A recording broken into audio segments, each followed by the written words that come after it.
এই প্রকৃতি পারে আমাদের অসুস্থ করতে, এই প্রকৃতি পারে আমাদের সুস্থ করতে। হ্যালো গাইস, আসসালামু আলাইকুম, ওয়েলকাম করছি আমার নতুন একটি ব্লগে। করছি আপনারা সবাই অনেক ভালো আছেন, কিন্তু আমি কিন্তু একদমই ভালো নেই। যে এরকম গরম পড়েছে তাতে তো কেউই ভালো থাকার কথা না। এত গরমে মানুষ অসুস্থ হয়ে পড়তেছে, এগুলো দেখলেই অনেক বেশি খারাপ লাগে। অন্যকে কি বলবো, আমি নিজেই অনেক বেশি অসুস্থ হয়ে যাচ্ছি। যাই হোক, এখন একদল মানুষ এসে বলবে যে এত অসুস্থ হয়ে যাচ্ছেন তাহলে বাইরে কেন বের হয়েছেন। তো এখানেই বলতেছি, এত গরমে মানুষ শখ করে বাইরে বের হয় না। যাই হোক, একটা কাজেই বের হয়েছিলাম।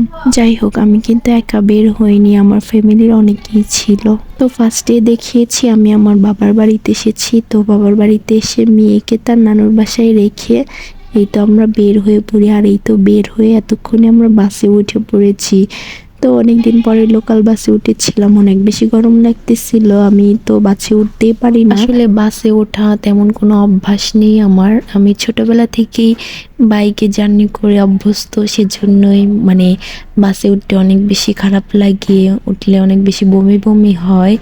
তো সেজন্যই একটু খারাপ লাগতেছিল। যাই হোক, বাসে আমরা তো চলে গিয়েছিলাম, সেই কাজটা কমপ্লিট করে আবারই তো বাসার উদ্দেশ্যে রওনা হই। আর যেতে যেতে খেয়াল করতেছিলাম অনেক বেশি মেঘ ধরেছে। যেহেতু বাসে উঠলে অনেক বেশি খারাপ লাগে, সেজন্যই আর বাসায় ফেরার সময় বাসে উঠিনি। এখন আমি ভ্যানে চড়েই বাসায় যাচ্ছিলাম। আমার কাছে ভ্যানটাই অনেক বেশি ভালো লাগে, খোলামেলা একটা পরিবেশ পাওয়া যায় আর ঠান্ডা ঠান্ডা বাতাসের সেজন্যই ভ্যান পেয়ে যাই আর ভ্যানে উঠে পড়ি। তো এই তো সুন্দর রাস্তা দেখতে দেখতে আমি বাসার দিকে রওনা হচ্ছি। আর এই তো দেখুন কত সুন্দর মেঘ ধরেছে আকাশে। কিছুক্ষণ পরে বৃষ্টি নামবে, অনেক ভয়ে ভয়েও বাড়িতে যাচ্ছিলাম যে কখন বোধহয় বৃষ্টি নেমে পড়ে। তো যাই হোক, এই তো আমরা সুন্দর রাস্তা দেখতে দেখতে চলে যাচ্ছিলাম আর আশেপাশে একটু ভিডিও ক্লিপ নিচ্ছিলাম। আর এই তো এটা ছিল আমার কলেজ, তো সেখানে একটু ভিডিও ক্লিপ নিয়ে নিচ্ছিলাম আমি। আমাদের কলেজটা অনেক বেশি সুন্দর, ভিতর থেকে আরো অনেক বেশি সুন্দর।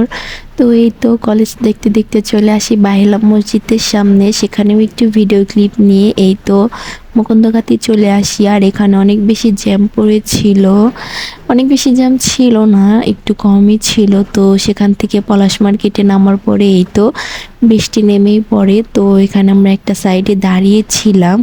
বৃষ্টি থামার পরে আমরা বাসায় চলে যাই। বাসায় এসে ফ্রেশ হয়ে এই তো খেতে বসে পড়ি। মা এখানে মাছের মাথা রান্না করেছিল, আরও শাক রান্না করেছিল। তো সেগুলো দিয়ে আমি অনেক তৃপ্তি করে ভাত খেয়ে নেই। আর মায়ের রান্না তো সবসময়ই সব বাচ্চা কাচ্চার কাছে পারফেক্টই লাগে, তেমন আমার কাছেও।